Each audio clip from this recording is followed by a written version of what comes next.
Nyonje chembor sordan hingmi jang zoner malum chembor ngam pyabda bakaratar ngam zanto shermardo tomba tuje chanla ke sham ne chen rewo zeringi jang kamsa jawar tikti shana yana jeme penzo jawla soran de gongjer tobam bor shinjilo. The supreme, profound and subtle Dharma is rarely encountered in eons. Now we hear and follow it. May we understand the true meaning of the Tathagata. In order to liberate sentient beings, let us give rise to unsurpassed bodhicitta.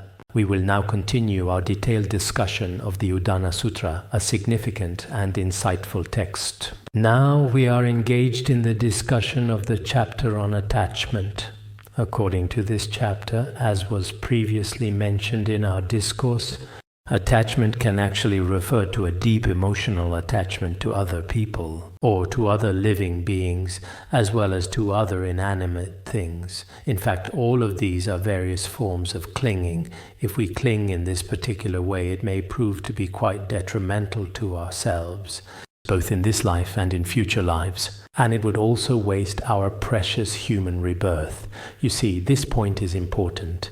So, I have discussed this aspect in more detail as well. Today, I also want to mention it again. Starting tomorrow, before each class, before we begin, we will recite His Holiness's neck pouch Vajrakilaya, a profound teaching. Just as we did before, recite as much as you possibly can. We should also recite the complete lineage supplication text beforehand.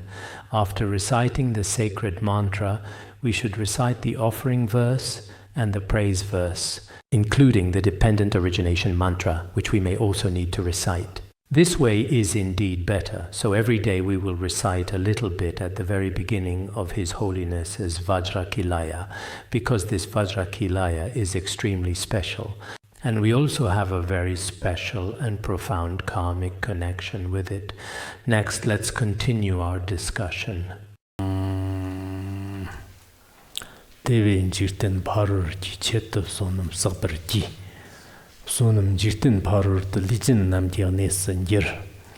Therefore, for future lives, one should accumulate all kinds of merit.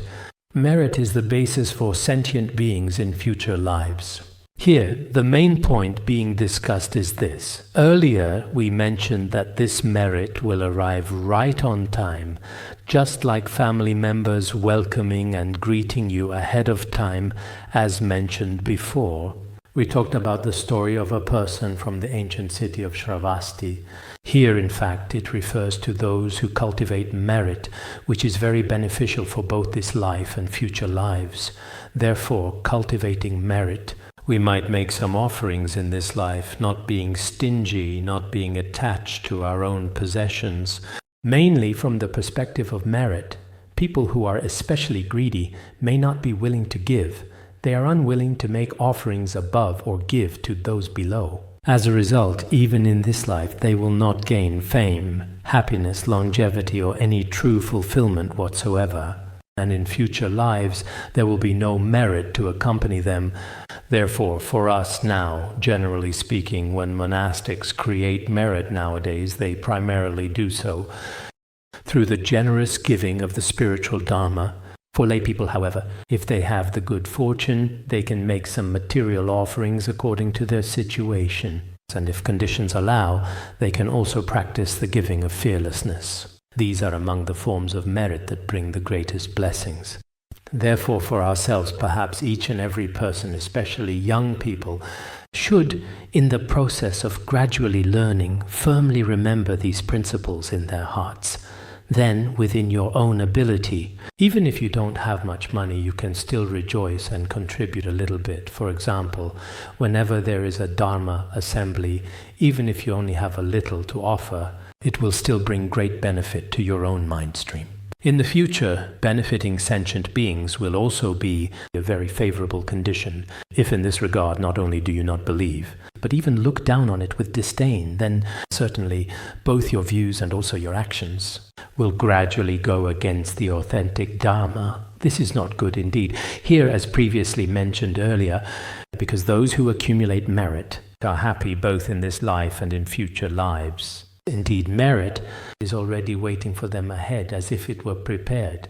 Therefore, for the sake of all future lives, while we are truly in this world, we should always do our very best to accumulate some stores of merit through various methods and approaches. Of course, if the accumulation of merit is complete, the accumulation of wisdom will naturally be complete as well. So therefore, we should strive to accumulate as much merit as possible. Actually, merit is truly closely related to one's own good fortune. There really is a deep connection between them. If someone has accumulated a certain amount of merit in the past, then in this life that person will have great good fortune. What does it mean to have great good fortune? Some people think it means having a lot of money, that good fortune. But that's not the case. There are tangible and intangible forms of good fortune. Spiritual wealth and material wealth, especially spiritual wealth. Some people, no matter where they are, live very happily and are always in a consistently good mood and feeling content. Since childhood, they have always had particularly favorable conditions, circumstances. For example, they have truly met excellent teachers and great spiritual guides and have encountered authentic teachings. Along their entire path of spiritual practice, they encounter favorable conditions and few obstacles. At the same time, whatever they do is easily accomplished. Their words truly carry significant weight, and what they wish for often indeed comes true, and so on. In many important matters, good fortune is undeniably very important. So then, what about people in this day and age? Nowadays, some people think that wisdom is what matters most, and that as long as you have wisdom, you can achieve anything. But that's not necessarily true. Those who excel in academics, whether among us monastics or those who are intelligent, and among lay people who are smart, whose intelligence surpasses others, yet they fail to succeed in anything. Some people believe that if you are truly especially diligent, then everything will work out. This is said in various public speeches in society. As long as you work hard, nothing is impossible. These are grand statements.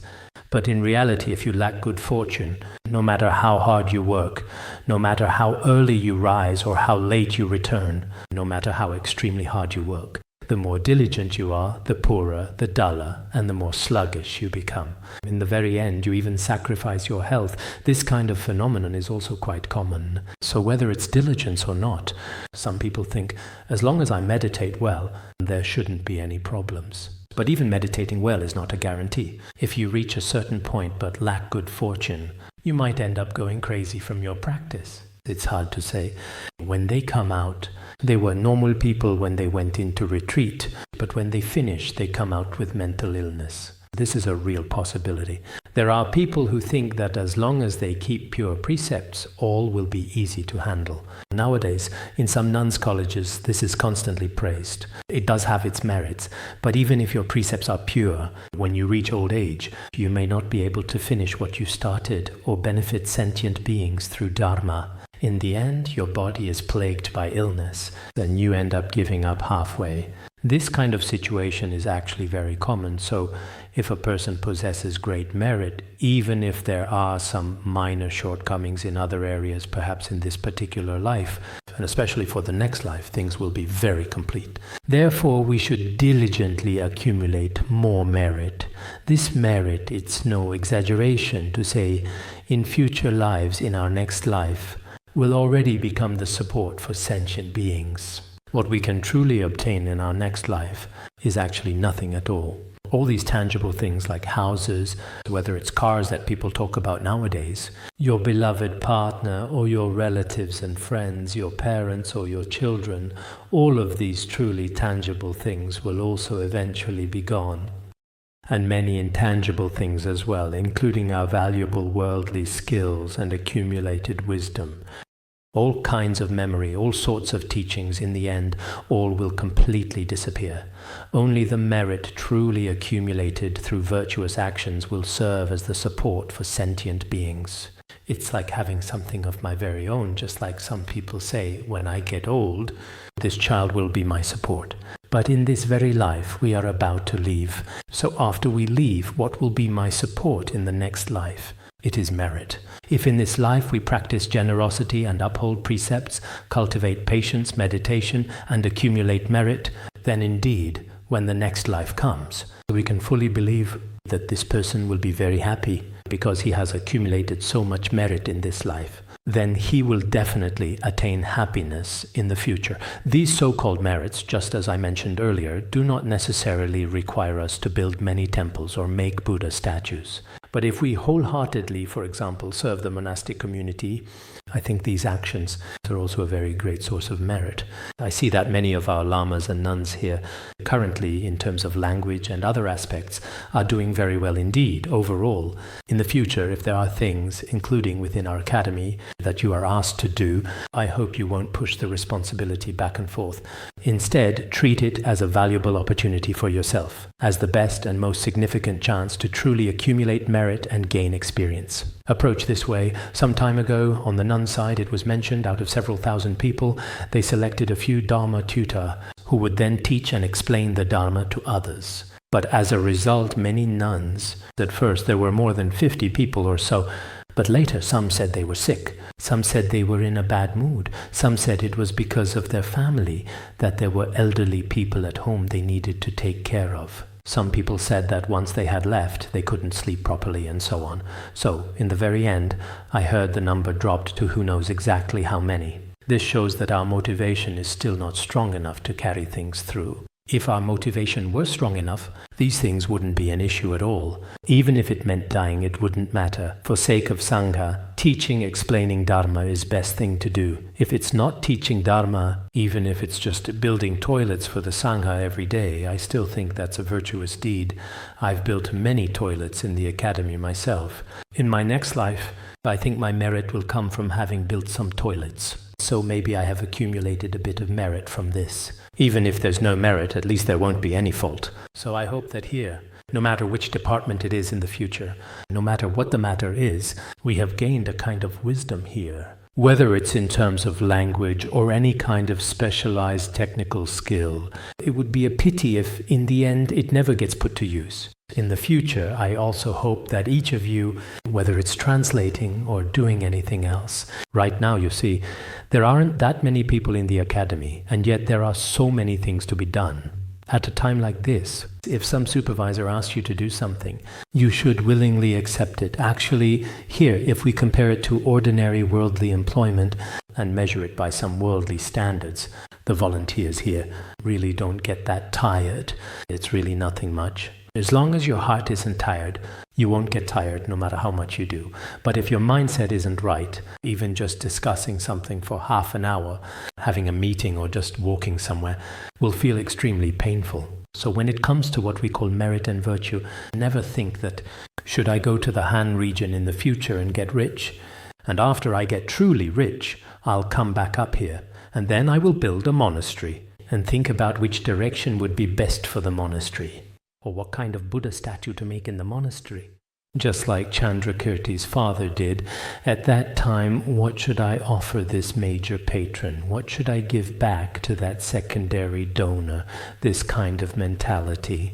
If you think like this, from the very beginning, your merit and virtue are already not properly established.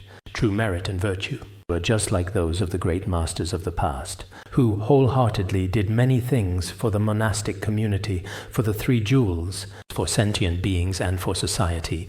In fact, this is extremely pure, a truly genuine merit, and indeed is meaningful.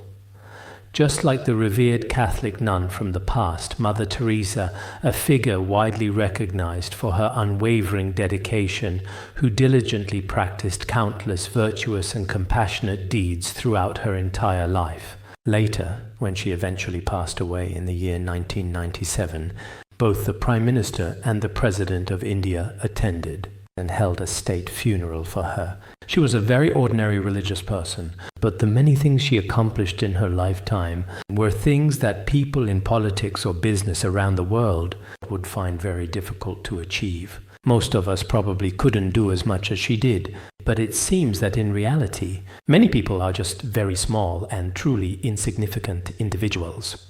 We genuinely don't know if she has unfortunately passed away now or not, referring to that incredibly charitable person, you see. There is someone called Master Cheng Yen over there.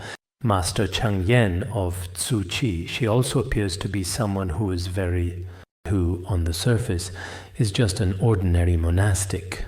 But in reality, the things she has accomplished in her life are also truly remarkable. And all of us at the very beginning should have a relatively pure heart. A so-called pure heart means having little selfishness or self-interest.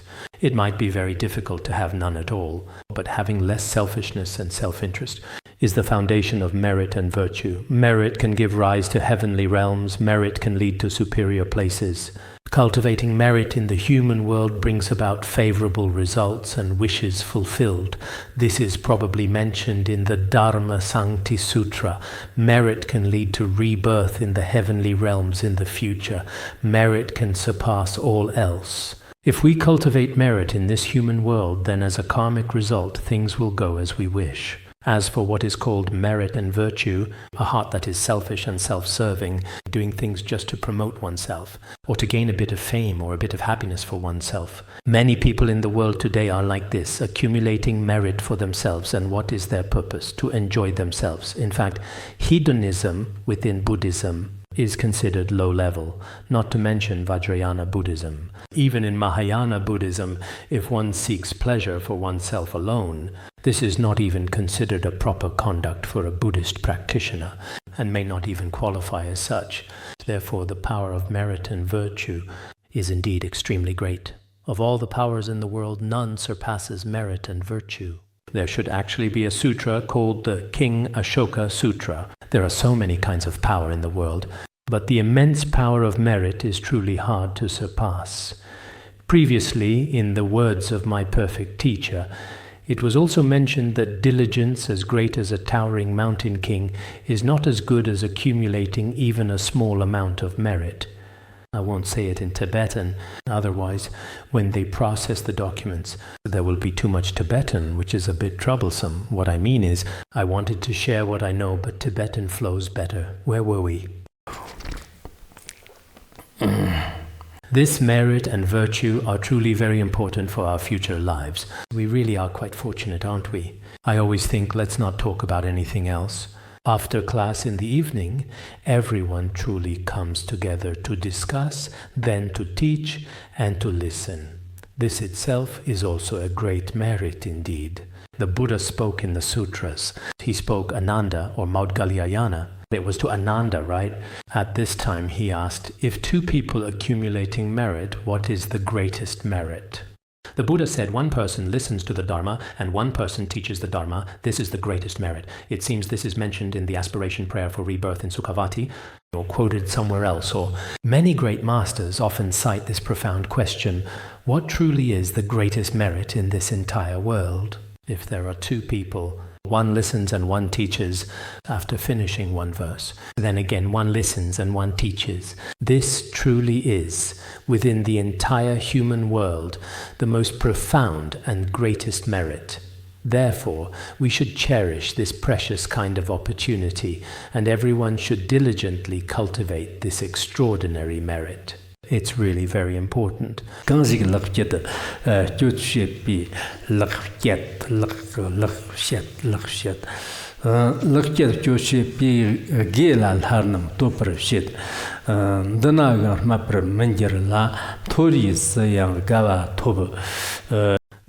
do good and accumulate merit are praised by all the gods, and in this life, without slander, they will find happiness in good realms.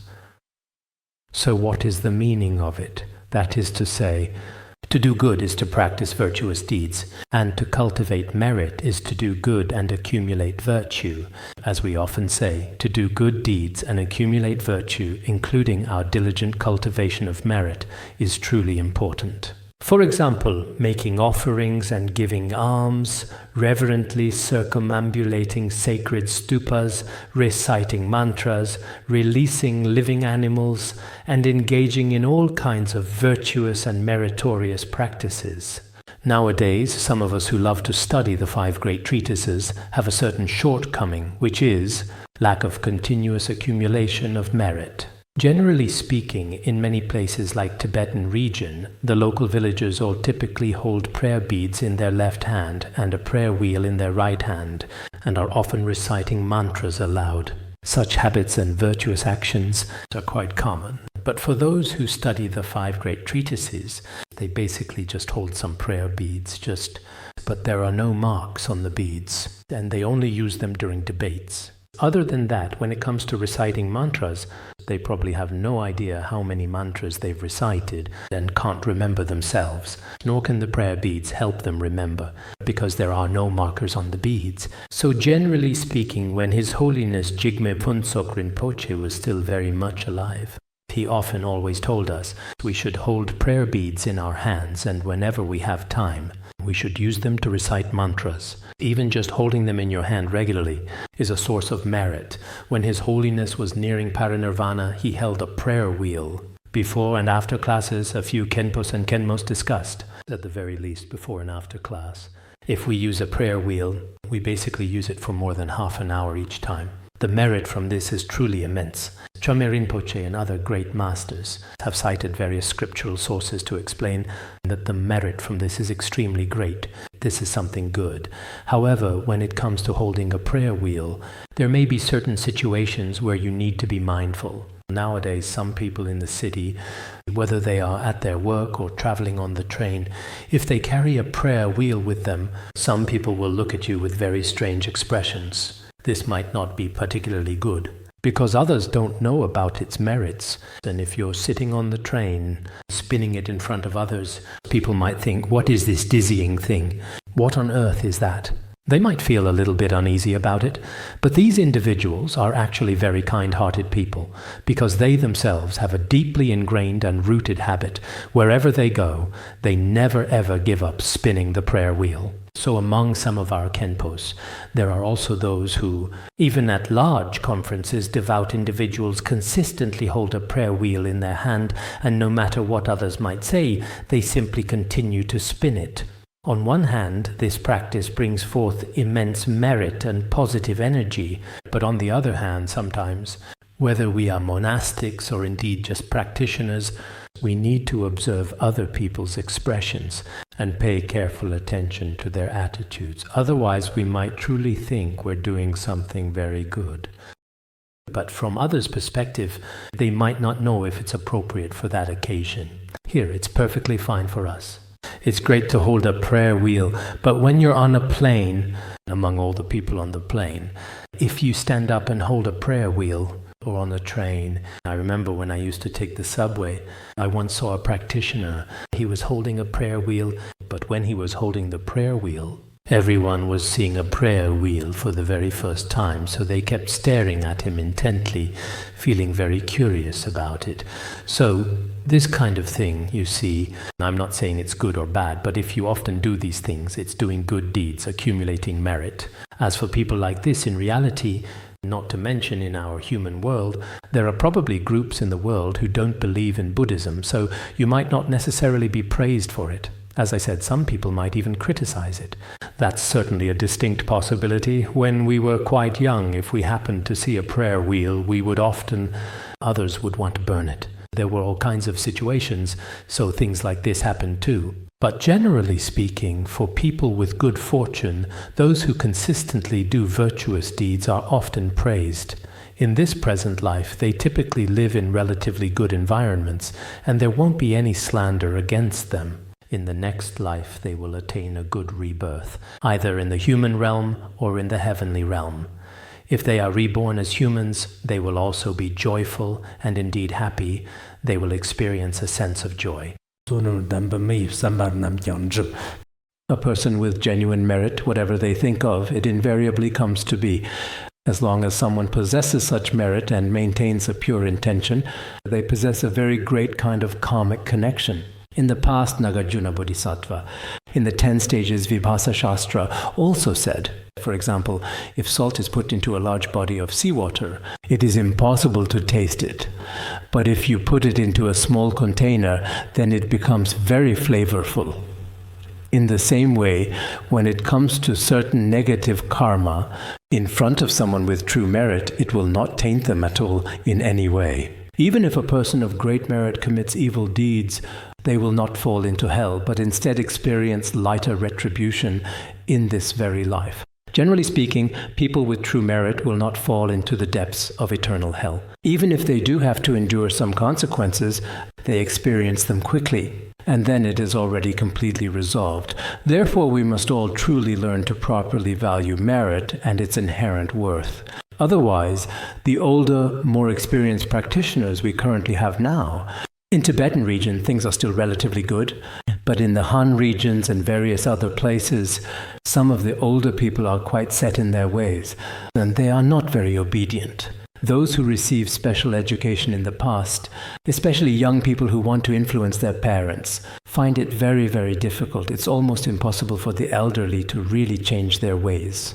Even young people in Tibetan region are like this nowadays. They've become really quite rigid, no matter how you try to communicate with them. Just by looking into his eyes, you can tell.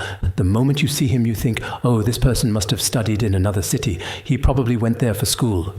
When it comes to accumulating merit, he seems to scoff at it. He doesn't believe in any of that at all. But whether he himself possesses any noble culture, that might be quite rare as well. So let's take a look at our own merit. If you truly have merit, that's wonderful. In the past, His Holiness Jigme Phuntsok Rinpoche said, I think it was in the Sutra of Wise and Foolish, or in White Lotus, an extensive biography of the lives of Buddha Shakyamuni. At that time, it was also talking about that. The story of Prince Fuli is especially long, you know. I truly can't remember all the intricate details now, but after telling that particular story back then, I thought to myself, I must accumulate some merit. I must become someone blessed with good fortune. If you have good fortune, everything becomes easier. A few of his brothers, some said wisdom is most important, some said diligence is most important. Some said skills. Like today's technology and arts, these are very important. But in the end, everything about Prince Fuli's present and future lives went very smoothly and perfectly. So in our human world, we have truly so much is related to our own merit and blessings. Some people, listening, contemplating, and practicing, want to spread the Dharma and benefit others. But without good fortune, it's very, very difficult.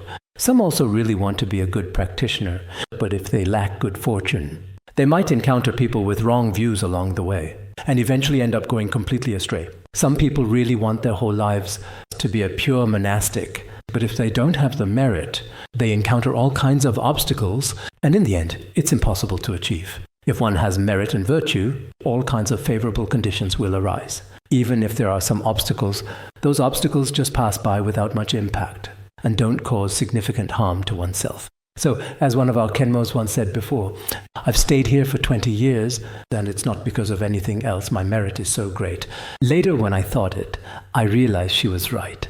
Throughout their entire journey, over those 20 years, even wise people have left, and those with very pure discipline have also left along the way. Many people have already left. So those who have good fortune, they have the opportunity to listen, contemplate, practice Dharma, at least in this very life. They have the opportunity to listen, contemplate, and practice the Dharma, even when faced with adverse conditions and obstacles I mentioned.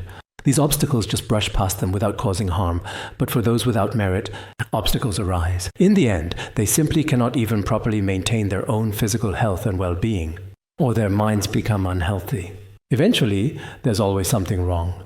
Nowadays, people without merit, some of them are mentally unstable, and they even do things that are way beyond what normal people would do. They even end up threatening many people. Just today, I've heard about some of these cases. Someone said that she often threatens a certain Khenmo, that she does so frequently. I'm also afraid she might threaten me one day. There are some things like this.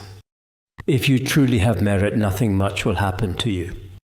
But if you lack merit, whether you're in the monastic community or among groups of practitioners, you'll end up with mental problems. Just like I mentioned the other day, nowadays there are so many people with various mental issues.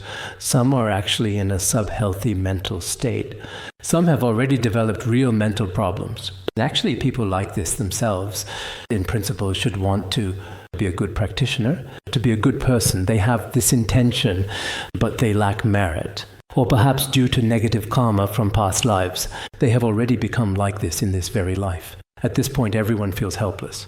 There's nothing that can be done. It's incurable. So you should often strive to become someone with merit. To become someone with merit, it won't necessarily happen right away.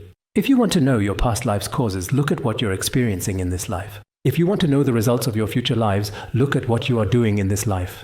We often say things like this, don't we? So everyone is bound by these kinds of karmic relationships. What you might want to do may not be achievable right away, but even if it's just a little in a small, really insignificant way, just as Patrul Rinpoche says in The Words of My Perfect Teacher, even if it's just a tiny bit of merit, we should still try our best to do it. Sometimes when you do it, when our academy offers meals, you can put in 5 yuan or even just 1 yuan and fine.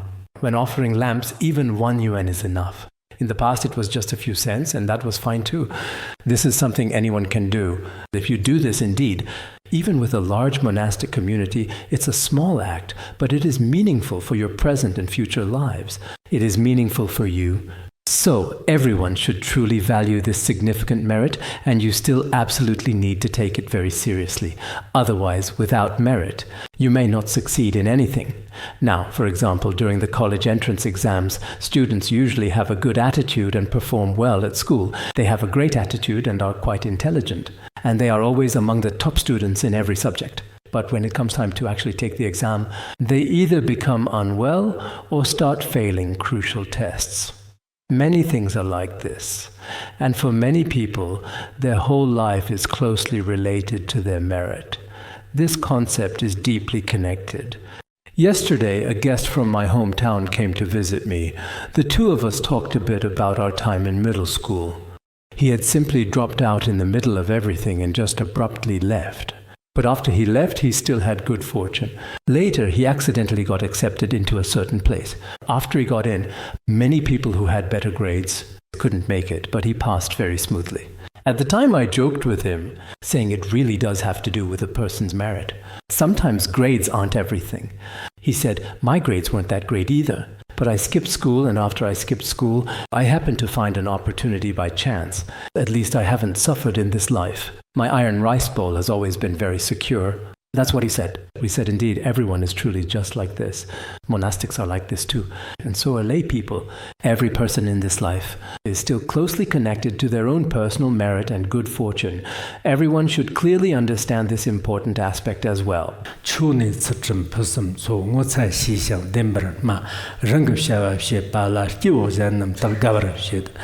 Abide by the sacred Dharma and diligently keep the precepts perfectly.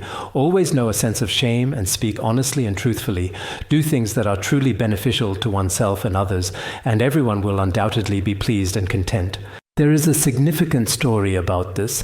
There was once a prince named Sundarika. Indeed, there was such a prince. At that particular time, he respectfully asked Shakyamuni Buddha, what kind of sentient being, what kind of person can gain the approval or joy of all beings? Then the Buddha said, one should rely on abiding by the Dharma and also keep the precepts perfectly. The most important thing is to practice the true Dharma and to stop what is not in accordance with the Dharma. Only in this way can one gain the joy of others. Then 2 verses were spoken. First, the very first verse says, abide by the Dharma and keep the precepts perfectly. 1 is to abide by the Dharma, 2 is to keep the precepts perfectly, 3 is to know shame and have a sense of remorse, and 4 is to speak honestly. If one possesses these 4 qualities, then whatever one does will be meaningful, and others will also be pleased. Even one's enemies will be very pleased indeed. However, why are these 4 so important? The first is abiding by the Dharma. Abiding by the Dharma mainly means that within one's own mind stream, there is compassion for all sentient beings, a compassion that truly does not harm. This is very important, yes, very important. Here, abiding by the Dharma, in fact, as just a practitioner, it is a firm vow not to harm any sentient being. This is very important. The second is perfecting the precepts. If you are a monastic, perfecting the monastic precepts means not being hindered by any transgressions. If you are a lay person, for lay people, this also includes the 3 refugees and the 5 precepts. Lay people have their own set of precepts, and these precepts should also be perfected. As for the Pratimoksha precepts, there are 7 types of Pratimoksha precepts. If it's the Bodhisattva vows, perfect them. If it's the Vajrayana vows, perfect it too. In short, as long as your precepts are intact and have not been violated, if there are extremely subtle precepts that you are unable to uphold, As stated in His Holiness's teachings, at the very least you must not violate your root precepts. Do not break the root precepts. Maintain the continuity of your community in this way. This is second crucial point. The third point is that in any given situation, we should have a respectful, joyful, and receptive heart toward people who have merit or toward merit itself. For those without merit or knowledge, you should be as cautious as possible and avoid contact with them. The third is, have a profound sense of shame and remorse. Our sense of shame and remorse also relies on ourselves, or it can arise through relying on others. There is also this kind of saying. In fact, when a person knows shame, they know this is something they cannot do. As a practitioner, I cannot do this. As a monastic, I cannot do this. As a normal person, I cannot do this. There is always a mindset of strictly protecting oneself, always being vigilant and cautious. This is the third point. The fourth important point is, when saying absolutely anything at all, unless you have some very special necessity, in such cases even the Buddha sometimes spoke words that were not of ultimate meaning. But aside from that, whatever you say should not be something that harms sentient beings or yourself. And especially do not deliberately deceive. Nowadays, in many areas of business, including some online streamers, these people clearly know that what they are doing is unreasonable. But they still use all kinds of clever language to embellish and decorate their words. There are quite a lot of people who tell such lies, but this kind of explanation is dishonest. If it is not like this, and you have abided by the principles and your precepts are complete, the four virtues of a sense of shame and speaking honestly, then this is a very good person. We can see that among people, if someone possesses these qualities, they should be considered very good. Not to mention our monastics or practitioners, even ordinary people in the world. Basically, they consistently abide by the right and proper principles, you see. Begin to truly have self-restraint and develop a strong sense of shame and guilt, as well as being honest and keeping their given word. Then even people in society will generally recognize and accept them. Such a person is truly well liked and admired by everyone they encounter. Even within the bustling secular world, even your enemies will invariably treat you with profound and sincere respect. Whether you are a leader or simply a parent, or the head of a department, if you are dishonest in your words and notably perfunctory in your actions, whenever you undertake any task, people will immediately perceive your true intentions and lack of genuine commitment. Oh, this person is unreliable. When it comes to being a good person, the Udāna Sūtra or the Analects we are studying now, in many matters, being a good person is truly very important. Indeed, the great virtuous elders of the past truly regarded being a good person as extremely important. Nowadays, it seems that whoever is a bit clever is considered a good person, and everyone just follows that person. So regarding this kind of thing, I feel that indeed some fundamental values, especially certain cultural values, have become a little bit inverted, it seems. Because things that are truly beneficial to humanity or to individuals do not receive praise. They are seen as unnecessary.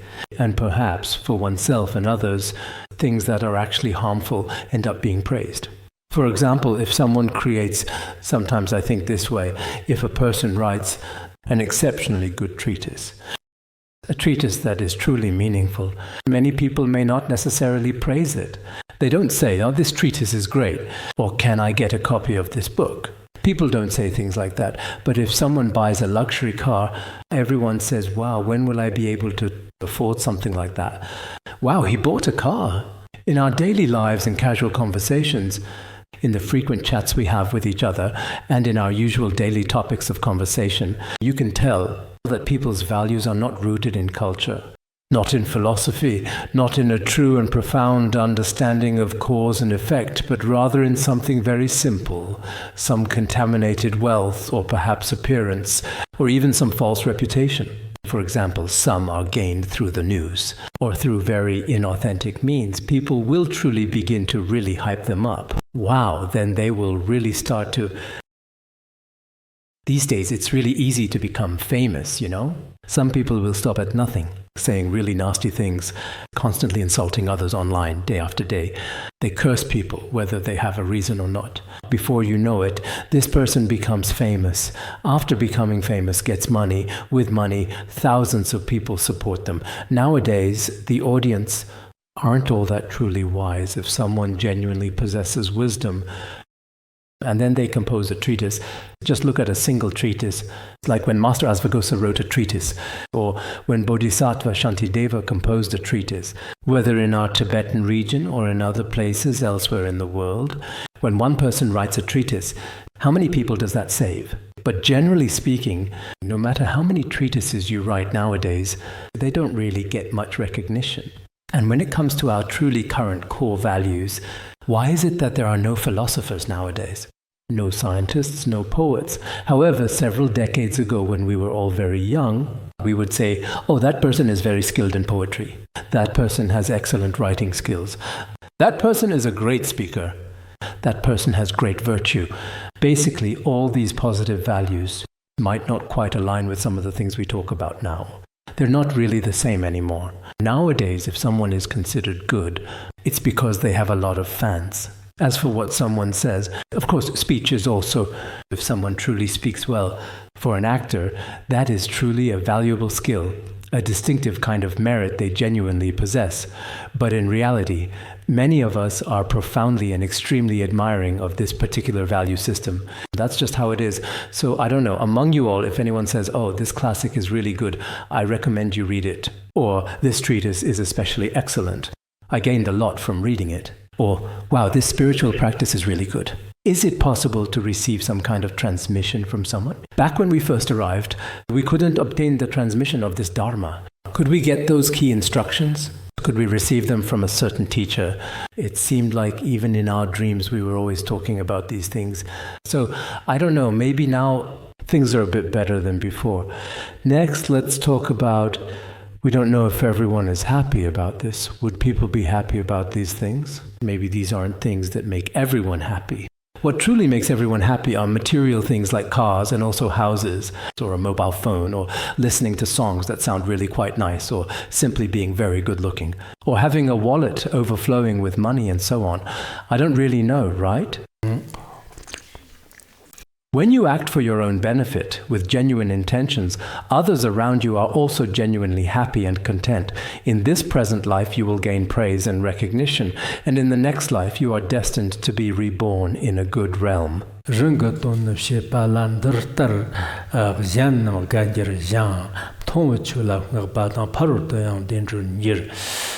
As just mentioned, when you engage in actions that truly benefit yourself, how do you do this?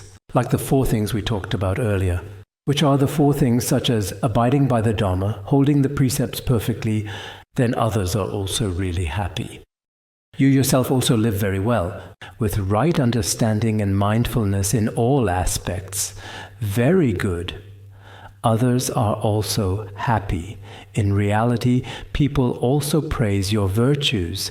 This includes longevity, being free from illness, and so on. Your esteemed reputation truly spreads in all directions. Your power blazes like fire. You possess abundant happiness in both your physical body and mind, and so forth. In the next life, you are also reborn into a wonderfully good realm, ensuring continued prosperity and peace, experiencing the results of happiness. So, when we are truly reborn, whether as human beings or as other sentient creatures in this vast existence, it happens very, very quickly. In our brief human life, on just one hand, we might really all want to live this kind of a truly life. But at the same time, everyone should prepare for the next life. Otherwise, we never truly know when we might leave this world. We really need to cultivate a deep awareness of impermanence. If we lack a clear awareness of impermanence, we will always live like celestial beings, constantly pursuing a beautiful future. But in the end, even in this human world, we won't gain any greater benefit. Therefore, we should always aspire to achieve true benefit for ourselves and for others. That is, to genuinely practice the true Dharma. and to find a sense of peace and justification in the true Dharma. I truly think among all the wonderful things in this world, this should certainly be the happiest thing. What is the greatest happiness?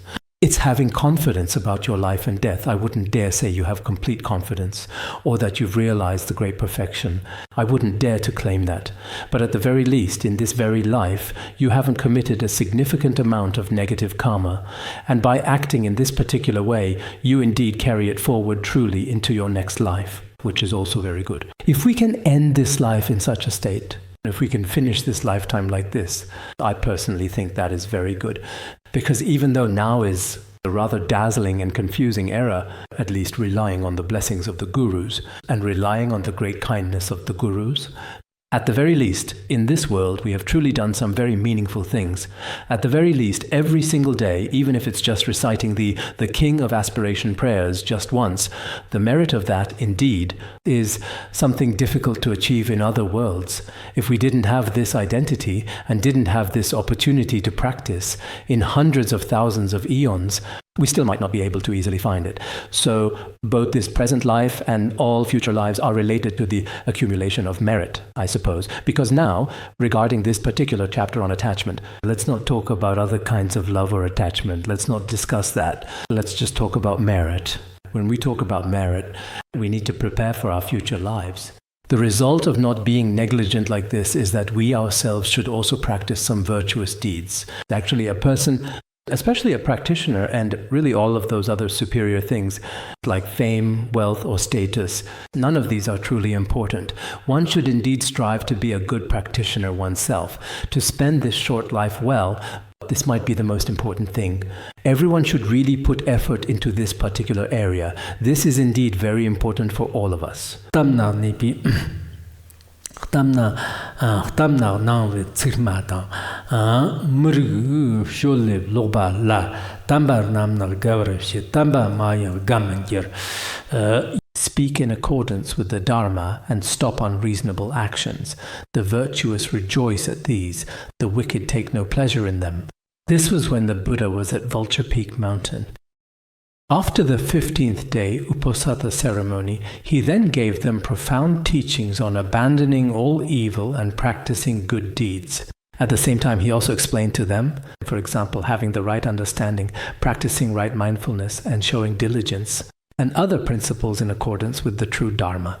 At that particular time, many devout bhikkhus attained spiritual merit and understanding. However, Devadatta was unwilling to listen to any reason and immediately left the gathering. Later, the Buddha addressed these important matters and spoke the following two profound verses. Therefore, when we speak, we should always follow the sacred words of the Dharma. If you are to speak in accordance with the Dharma, for example, your words should align with your meditation practices, your precepts, and your wisdom, as well as doing good and abandoning evil, these kinds of words. Then your speech will indeed be very pure, untainted, and highly beneficial. At all times, try your best to eliminate harsh words, abusive language, and so on, these unwholesome forms of speech. We should speak in a way that is upright and beneficial to others. Just like the types of speech described in the Nagarjuna's letter to a friend, such as words as sweet as honey, or words that are beneficial to both oneself and others, like words as refreshing as nectar, and so on. These are the words we should speak. We should restrain ourselves from improper actions, those that are harmful to others and to ourselves, actions that are unreasonable or not in accordance with the Dharma, that violate ethical precepts or moral principles, that clearly break the established rules, or that truly harm the lives of all sentient beings. Indeed, all such detrimental actions should be eliminated and restrained. If an individual undertakes this, such a person will be greatly appreciated by those who are truly wise and virtuous, much like the serene autumn moon or something pleasing, bringing a sense of joy and satisfaction to everyone's hearts. On the other hand, evil or foolish people, those with negative intentions, will not be pleased in their hearts. You see, when one practices virtuous deeds, many monks have attained something. They have gained merit and achieved results. But Devadatta was not pleased. Actually, things should really be quite like this. For example, if a Dharma center is very prosperous, evil people will be unhappy about it. It's as if a thorn has pierced their hearts. They feel deep pain.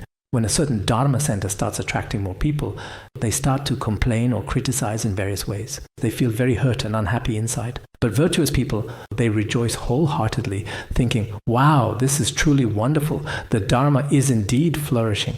In the same way, if in a certain place many people are killed, the evil ones are delighted. They say, look, this is great. Killing so many people feels so satisfying.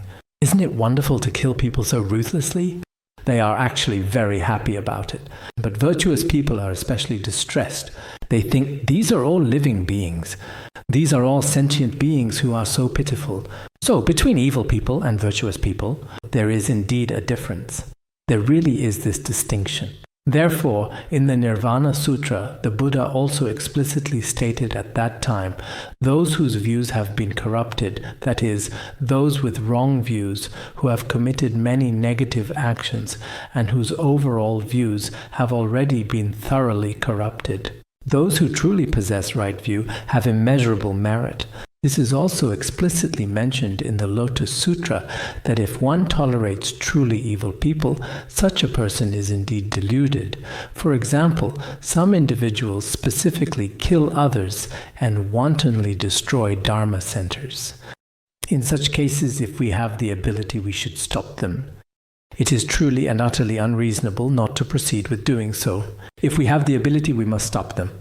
Otherwise, these barbaric people, if they become too rampant and uncontrolled, they will certainly harm all sentient beings and the sacred Dharma.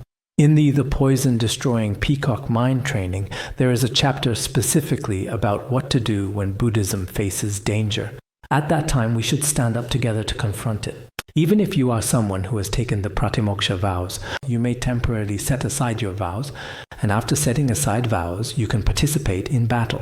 Once these people have been subdued, you can retake your vows. There are such cases as well. So here, what we are stating is that when the sacred Dharma encounters truly adverse and challenging conditions, everyone should do their absolute utmost to respond effectively. In the treatise on the modes of being, it also says that if you don't repay the kindness of your benefactors, and if you truly don't pursue those individuals who have deeply harmed you, and instead spend every single day in a state of utter confusion, doing absolutely nothing at all, then you are someone truly without a genuine sense of shame or remorse. And such a person is a terrible person.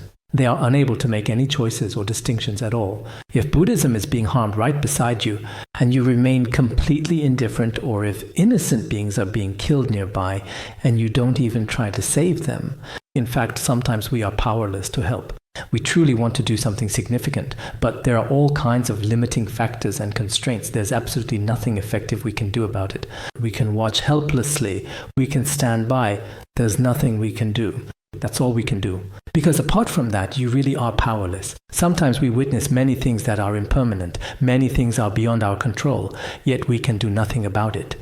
When the force of sentient beings karma manifests, even the Buddha's wonderful hands cannot save them. This is reality. There's nothing that can be done. But generally speaking, we should always be able to clearly distinguish between what is good and what is evil. We should do our best to practice virtuous actions and try our best to prevent unwholesome ones. Especially when it comes to our own speech and actions, our body and speech are entirely guided by the wisdom of the mind. If your mind possesses virtuous qualities, then there shouldn't actually be any problems. That's why our mind is truly important. If your mind is especially filled with altruism, then no matter what you do, you won't feel tired, nor will you feel really stressed. It's just like that. But if your mind lacks altruism, if you don't feel a sense of responsibility for spreading the Dharma and benefiting beings, then even if you say or do just a little, you'll feel especially wronged yourself and experience a lot of suffering. This does happen. So I observe that many people nowadays, even though some individuals haven't studied a great deal, their minds are actually quite mature and very well developed. This is something we should strive for. In any situation, some people feel embarrassed, thinking, I can't do this, or I'm afraid of that, but it shouldn't be like that. There are things that need to be done, and we should do them. There are things that need to be said, and we should say them. And our mind should possess a kind of courage and strength. This kind of strong mind should be cultivated gradually, step by step, gradually cultivating it, and when the time is right, driven by the power of our own aspirations in this brief lifetime, we will truly have the ability to spread the Dharma and benefit sentient beings. This is extremely important, whether we are studying these scriptures or learning in Chinese. The main purpose is, on one hand, to gradually adjust our own personal mindset, and on the other hand, in terms of our spoken language, our verbal communication, to cultivate and to learn in many aspects ourselves. In this way, people grow through learning. Within our Tathagatagarbha Buddha nature, there are definitely merits present. It depends on you can skillfully bring them and develop them. Everyone possesses treasure within. But if you do not develop it, then just leave it there, then even after many lifetimes, this treasure will remain undiscovered. If you are good at uncovering and developing it, you will definitely be able to make use of it. Not only will you benefit from it yourself, but countless sentient beings will also enjoy its inexhaustible benefits. Ultimately, it will truly bring about tremendous and significant benefit.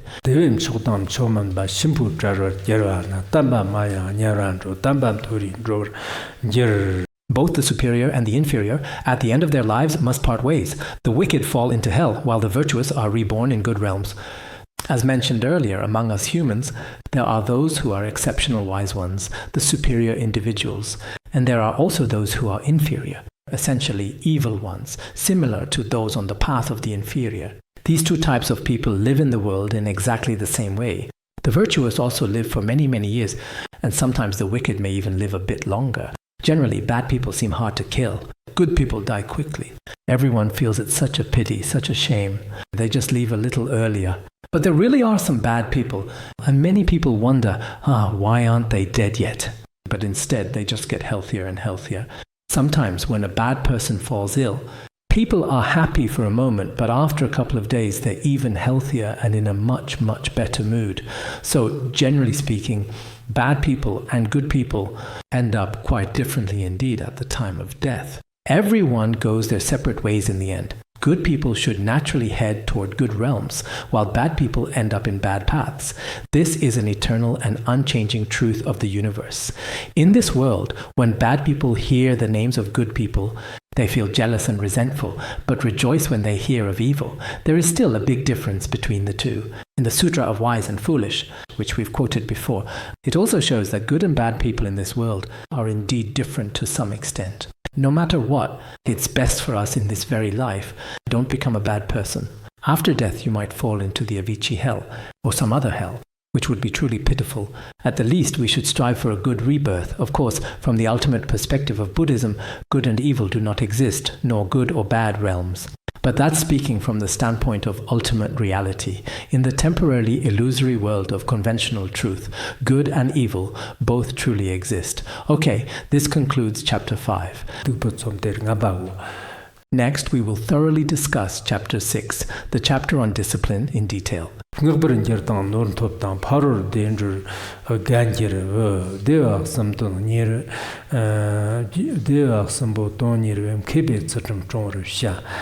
In order to truly attain the three distinct kinds of happiness, along with praise and also significant wealth, and to be reborn in a good realm in the next life, the wise protect their discipline. Here, it seems that the Buddha was in Shravasti at the time.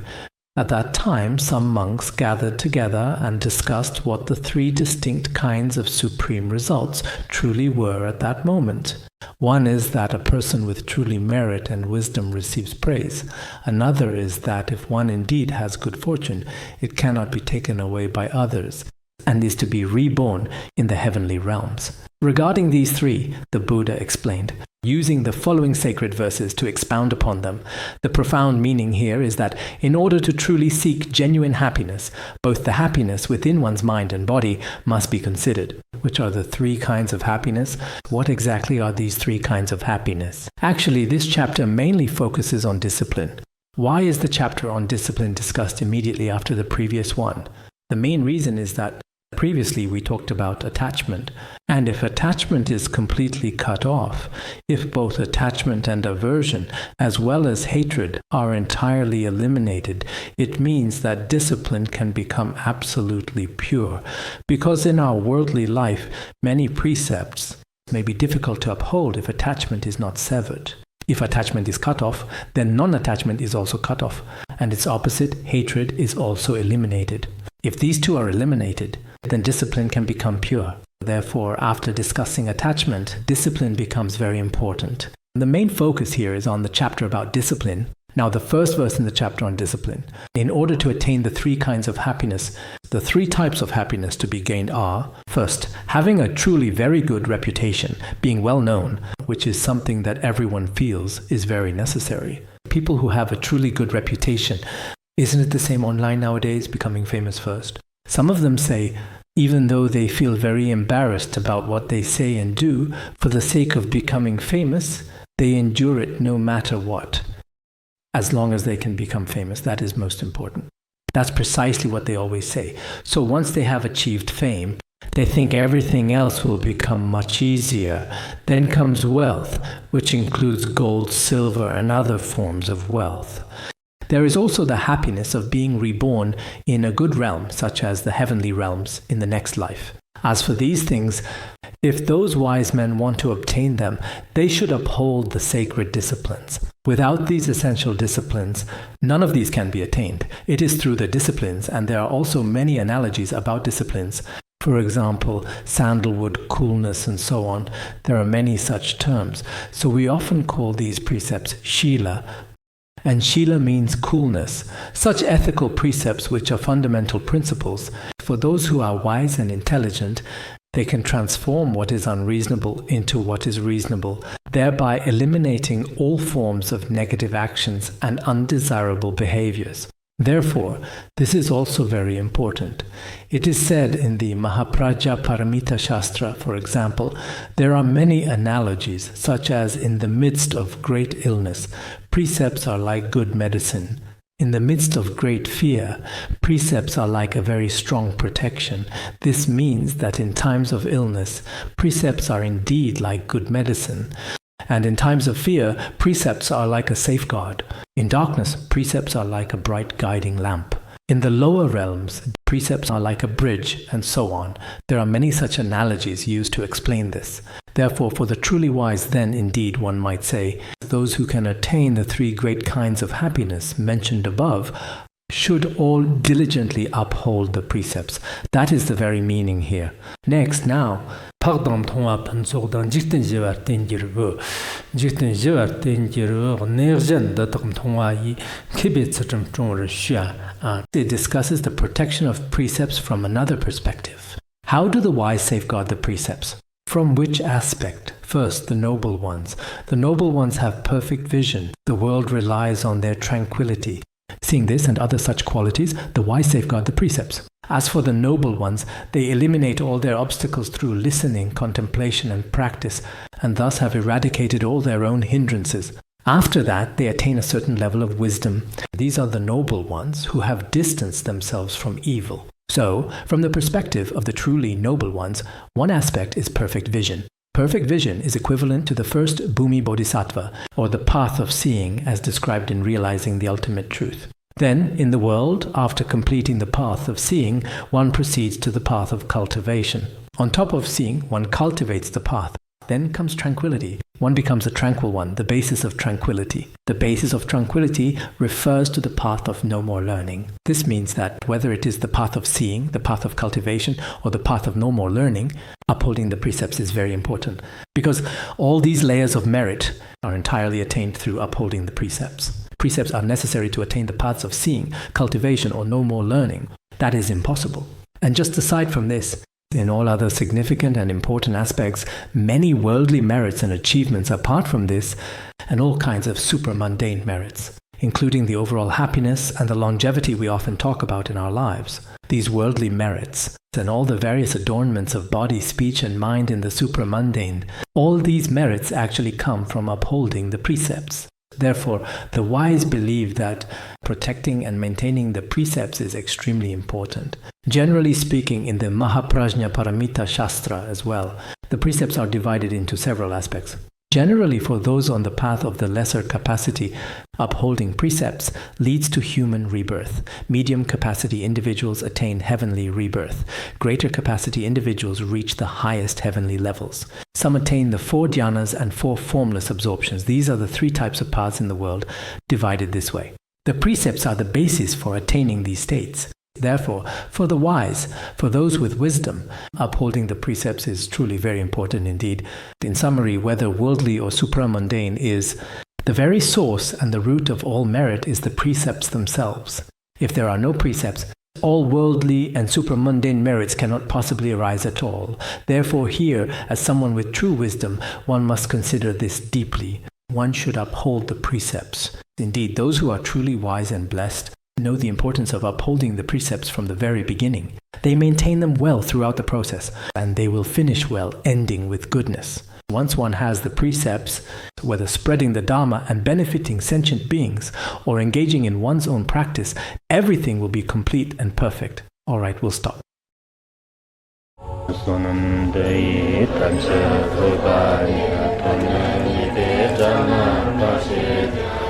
Udāna Sūtra